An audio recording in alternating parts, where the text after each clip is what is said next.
الحمد لله رب العالمين والصلاة والسلام على رسوله الكريم وعلى آله وصحبه أجمعين وأشهد أن لا إله إلا الله وأشهد أن محمدا عبده ورسوله. أعوذ بالله من الشيطان الرجيم من همزه ونفقه ونفثه.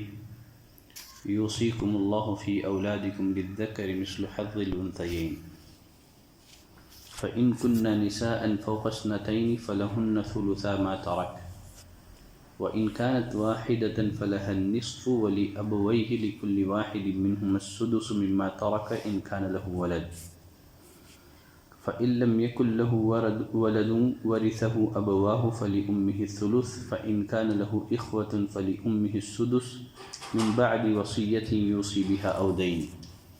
آباؤكم وأبناؤكم لا تدرون أيهم أقرب لكم نفعا فريضة من الله إن الله كان عليما حكيما. سورۃ النساء آیت نمبر 11 کی میں نے تلاوت کی ہے. اس آیت کریمہ میں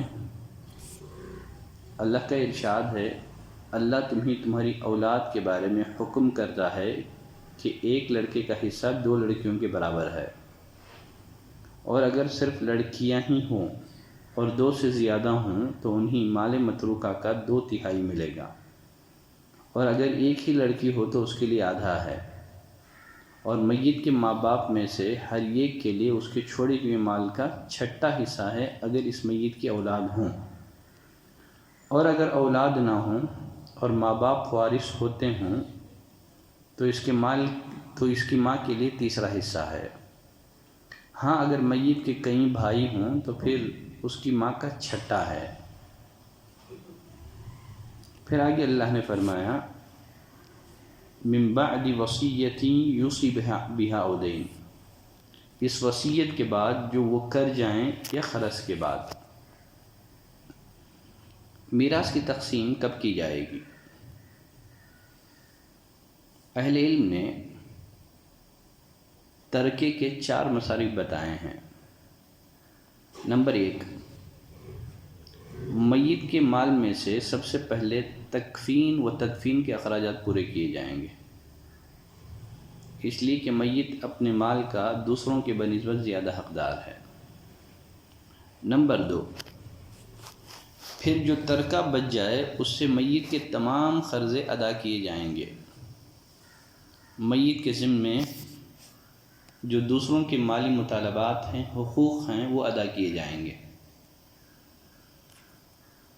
مثلا مرنے والے نے اپنی زندگی میں کسی سے قرض لیا ہو اور اس کی ادائیگی زندگی میں ممکن نہ ہو سکی ہو تو اس کے ترکے سے اس کا قرض ادا کیا جائے گا. اسی طرح اس نے کسی سے کوئی چیز خریدی ہو، قیمت نہ ادا کی ہو تو ترکے سے اس مال کی قیمت ادا کی جائے گی.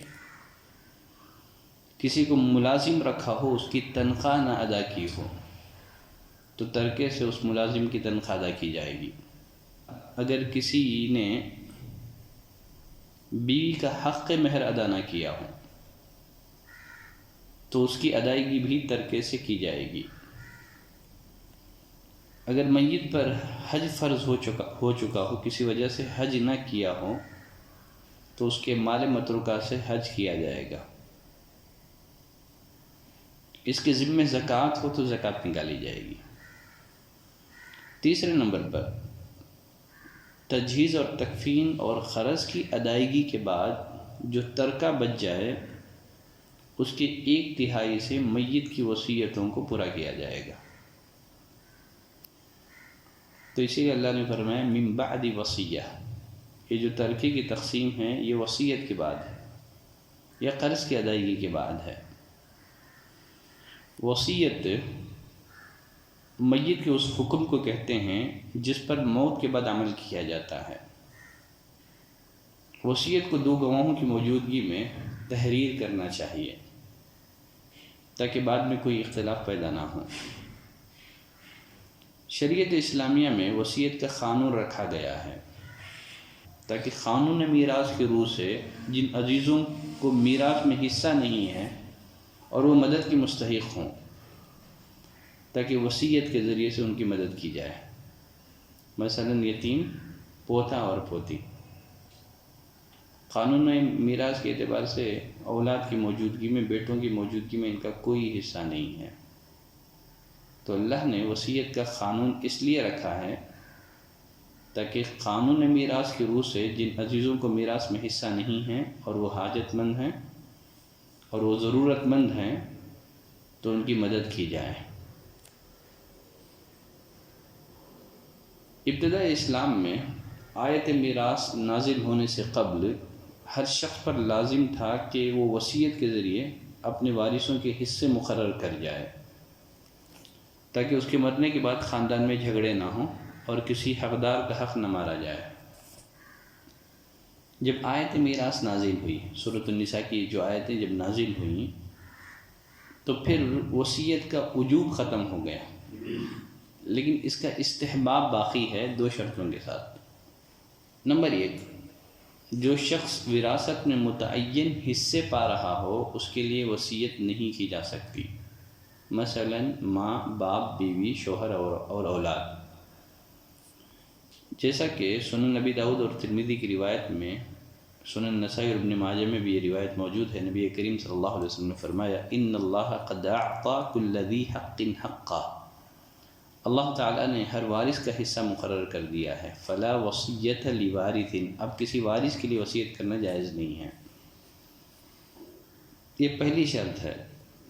اور دوسری شرط یہ ہے کہ 1/3 مال سے زیادہ کی وصیت نہیں کی جا سکتی، 1/3 سے زیادہ مال کی وصیت نہیں کی جا سکتی، کیونکہ نبی کریم صلی اللہ علیہ وسلم نے سعد بن ابی وقاص رضی اللہ تعالیٰ عنہ سے فرمایا اگر وصیت کرنا ہے تو 1/3 مال کی وصیت کرو، اور آپ نے فرمایا والثلث کثیر، تہائی بھی بہت زیادہ ہے، 1/3 بھی بہت زیادہ ہے، بہتر ہے کہ 1/3 سے کم جیسے 1/4 یا 5 حصے کی وصیت کی جائے۔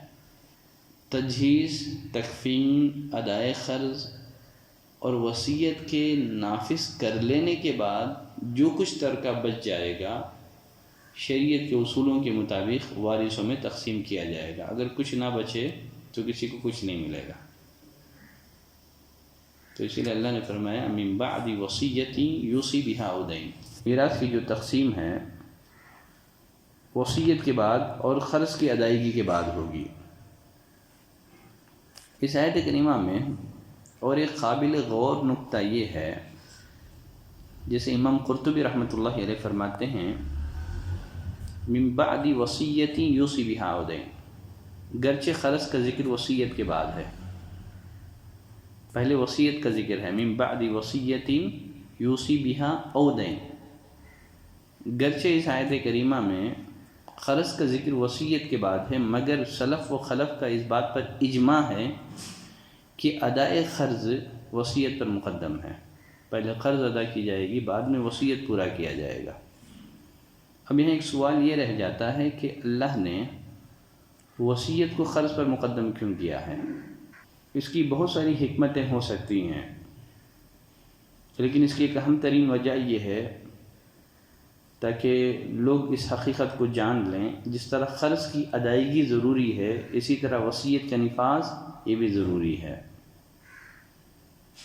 تو اللہ تعالیٰ نے تاکید کے لیے اسے پہلے ذکر کیا ہے وصیت کو، حالانکہ ترتیب میں وصیت بعد میں ہے۔ پھر آگے اللہ نے فرمایا آباؤکم و ابناؤکم لا تدرون ایہم اقرب لکم نفعا، تمہارے باپ ہوں یا تمہارے بیٹے ہوں تمہیں نہیں معلوم کہ ان میں سے کون تمہیں نفع پہنچانے میں زیادہ قریب ہے۔ فریضۃ من اللہ، یہ حصے اللہ تعالیٰ کی طرف سے مقرر کردہ ہیں، کسی کو کمی بیشی کا کوئی حق حاصل نہیں ہے، ترمیم اور تبدیلی کا کوئی حق حاصل نہیں ہے۔ پھر فرمایا ان اللہ کان علیما حکیما، بے شک اللہ تعالیٰ پورے علم اور کامل حکمتوں والا ہے۔ تو تمہارے خالق اور مالک کا یہ حکم بہترین حکمت اور مصلحت پر مبنی ہے، تمہارا کوئی نفع اس کے احاطہ علم سے باہر نہیں ہے۔ سبحانک اللہم و بحمدک، اشہد ان لا الہ الا انت، استغفرک و اتوب الیک۔